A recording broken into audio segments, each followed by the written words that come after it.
इस वीडियो को लाइक करें, हमारे चैनल को सब्सक्राइब करें, बेल आइकन जरूर प्रेस करें हमारी न्यू वीडियो सबसे पहले देखने के लिए। गुड मॉर्निंग फ्रेंड्स, मैं doctor V K Mishra from gastro liver hospital Swaroopnagar Kanpur. मैं बात करूंगा डकारों के बारे में। ये आपको जो डकारें होती हैं या आपको जो बर्पिंग होती है वो रेगुलरली क्यों होती है, आपको क्यों लगातार डकारें आती हैं, उसके बारे में बात करूंगा मैं। Now look at this thing कि अगर आपको लगातार डकारें आती हैं तो ध्यान से देखिए कि कहीं आपको एसिड रिफ्लक्स तो नहीं है। अगर आपके खाने की नली के नीचे का जो जंक्शन है वो लूज होगा तो एसिड खाने की नली में आएगा। ये पर्टिकुलरली प्रेगनेंसी में हो जाता है, मोटापा या ओबेसिटी में हो जाता है, या अदरवाइज भी एसिड रिफ्लक्स हो जाता है। अगर एसिड रिफ्लक्स है, आपके खाने की नली के नीचे का वाल्व लूज है, तो आपको डकारें आएंगी, आपको यहां पे जलन होगी या हाइपर एसिडिटी होगी। That is the most common reason. अगर आपको खाने की नली और खाने की थैली के बीच में एक छोटा सा हर्निया है जिसे हाइटस हर्निया कहते हैं, अगर ये छोटा सा हाइटस हर्निया है तो वास्तव में जो एसिड है बार बार ऊपर की तरफ आएगा, उसके साथ में गैस ऊपर की तरफ आएगी। जो एसिड रिफ्लक्स होगा, गैस होगी, तो उसके चलते आपको बार बार डकारें आएंगी। तो अगर आपको डकारें आ रही हैं, आपको खाना मुंह में आ जाता है और यहां पर आपको जलन पड़ती है, तो आपको हाइटस हर्निया के बारे में ध्यान देने की जरूरत है।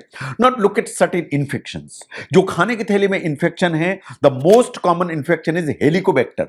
अगर हेलिकोबैक्टर का इंफेक्शन खाने की थैली में है तो ये खाने की थैली की जो सरफेस है उसमें इन्फ्लेमेशन करेगा, जिसे कहते हैं गैस्ट्राइटिस। छोटे छोटे छाले करेगा, जिसको कहते हैं इरोजन्स। इन कभी कभी ये गैस्ट्रिक इंड्यूनल अल्सर कर सकता है। ये इस तरह का इंफेक्शन है। अगर ये इंफेक्शन है तो इसका सिर्फ मैनिफेस्टेशन हो सकता है शुरू में कि आपको डकारें आई, आपको बर्पिंग हो। तो अगर बर्पिंग डकारें ज्यादा हो रही हैं तो हेलिकोबैक्टर इंफेक्शन आपको कंसीडर करना चाहिए। Now the next one is the ulcers. चाहे वो गैस्ट्रिक अल्सर हो, चाहे वो ड्यूनल अल्सर हो, ये दर्द निवारक दवाइयों से हो सकते हैं, ये हेलिकोबैक्टर इंफेक्शन से हो सकते हैं। अगर अल्सर्स होंगे तो डकारें एक मेन प्रॉब्लम है। इसके अलावा पेट फूलेगा भी, और पर्टिकुलरली ऑयली फूड खाएंगे तो ज्यादा फूलेगा। इन दर्द जो पेट में आएगा है वो है अलग। तो डकारें अगर आ रही हैं तो हेलिकोबैक्टर, इन अल्सर्स, उस पर ध्यान देने की जरूरत है। नो, अगर जो इंटेस्टीन है उसमें जो बैक्टीरिया है उसकी अमाउंट ज्यादा है तो प्रॉब्लम खड़ी होगी। जो हमारी खाने की थैली में एसिड होता है वो वास्तव में जो बैक्टीरिया है जो हम खाते हैं उसमें कुछ बैड बैक्टीरिया जा रहे हैं तो उनको मारने की ताकत रखता है। लेकिन अगर आपके खाने की थैली में एसिड की मात्रा ठीक नहीं है तो जो इंटेस्टीन है उसमें कुछ जाके बैक्टीरिया पहुंच जाते हैं और ये बिल्ड होंगे, तो आपको पेट फूलेगा, आपको डकारें आएंगी, आपको गैस भी ज्यादा पास होगी, और आपकी जो सांस है उसमें बदबू भी आएगी, या बैड ब्रेथ भी होगी, या हेलिटोसिस भी होगी। Now there are certain pancreatic problems. जब भी पेनक्रियाटिक प्रॉब्लम होगी तो पेनक्रियाटिक जूस कम बनेगा, और वो कम बनेगा जैसा क्रोनिक पेनक्रियाटाइटिस में हो जाता है। तो साइंस ऐसा मानती है कि पेट फूलने के अलावा जो डकार और भारीपन है वो भी एक कॉमन प्रॉब्लम है जो परेशान करती है। Now look at asthma. जो अस्थमा है उस तरह की प्रॉब्लम है जो आपका जो डायफ्राम है उसको ज्यादा काम करना पड़ता है, तो एयर एक्चुअली पुश होती है ईसोफेगस में, इन उससे डकार आने की संभावना होती है। एक्चुअली साइंस ऐसा मानती है कि जो डकारें आना है वो अस्थमा का बहुत अर्ली साइन हो सकता है। अगर आपको बार बार साइनोसाइटिस होती है, जुकाम होता है, तो नाक के पीछे से एक पोस्ट नेजल ड्रिप होती है। तो जब आप लेटते हैं तो पीछे से म्यूकस जो है ना आपके गले से होता हुआ आपके पेट में जाता है। इन थोड़ी बहुत मात्रा में नहीं जाता है, ये वास्तव में 24 आवर्स में अप्रॉक्सीमेटली 2 क्वार्ट्स म्यूकस जो है नाक में बनता है जो आपके पेट में जा सकता है। अगर ऐसा होगा तो पोस्ट नेजल ड्रिप के चलते आपको डकार आने की संभावना है। जब भी आप बहुत oily, spicy and acidic food खाते हैं, जैसा फूड आपने खाया जिसमें प्याज बहुत ज्यादा मात्रा में है, टोमेटोज बहुत ज्यादा मात्रा में, सिट्रस फ्रूट बहुत ज्यादा मात्रा में, ये सब एसिड बनाते हैं, एसिड को ऊपर ले जाएंगे। आपने स्पाइसी फूड खाया जिसमें मिर्च ज्यादा है, मूली है, ब्लैक पेपर है, काला जो मिर्च है, इन सबसे एसिड ऊपर की तरफ जाएगा, तो ऊपर की तरफ खाने की नली में आएगा, तो आपको डकारें आने की हमेशा संभावना ज्यादा होगी। जिन लोगों को लैक्टोज इंटॉलरेंस है वो लैक्टेज की डेफिशिएंसी के चलते होता है। हमारे इंटेस्टाइन में ये एंजाइम होता है जिसका काम है लैक्टोज को फर्मेंट करे। लैक्टोज बेसिकली मिल्क आइटम्स में होता है। तो अगर आपकी बॉडी में या आपकी इंटेस्टाइन में लैक्टेज की कमी है और आपने डेयरी प्रोडक्ट खाए तो वास्तव में पेट में भारीपन होगा एंड डकारें आएंगी।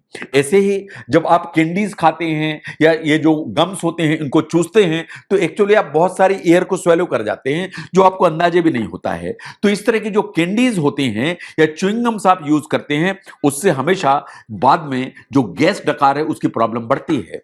अगर आप फ्रक्टोज ज्यादा मात्रा में लेते हैं, जैसे हाई फ्रक्टोज कॉर्न सिरप है जो स्वीटनर के रूप में आप लेते हैं, तो वास्तव में ये कभी कभी डकार लाने की ताकत रखता है।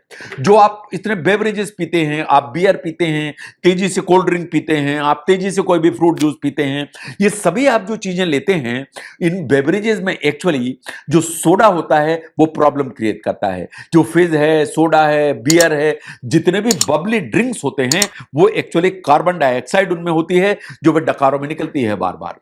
तो एक्स्ट्रा एयर स्टमक में होगी तो वो डकारों में निकलेगी। जो हॉट ड्रिंक्स लेते हैं आप, वो भी कभी कभी डकार लाने की ताकत रखते हैं। आप कैसा खाना खाते हैं? क्या आप खाना बहुत तेजी से खाते हैं? क्या आप एक बार में बहुत ज्यादा मात्रा में खाते हैं?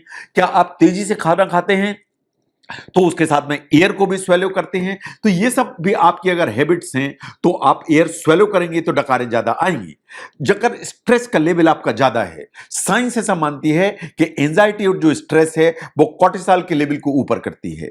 ये डिप्रेशन और नर्वसनेस इनके जो लेवल है इसको बढ़ाती है। और अगर ऐसा है तो आप एक्चुअली एयर स्वेलो या गल्प करते हैं एंड वो अल्टीमेटली ये हैबिट बन जाती है। कभी कभी तो ये अटेंशन सीकिंग बिहेवियर हो जाता है एंड आपको बहुत डकारें आने लगती हैं। तो stress is one of the reason जिसके चलते डकारें बहुत आती हैं।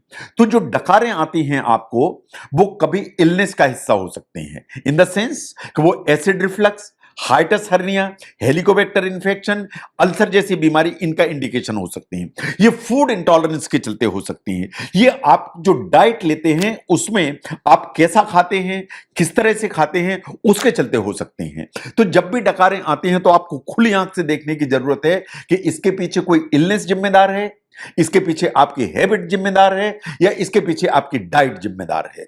अगर इनको आप एनालाइज कर पाएंगे तो आप डकारों का कारण खुद ही समझ पाएंगे।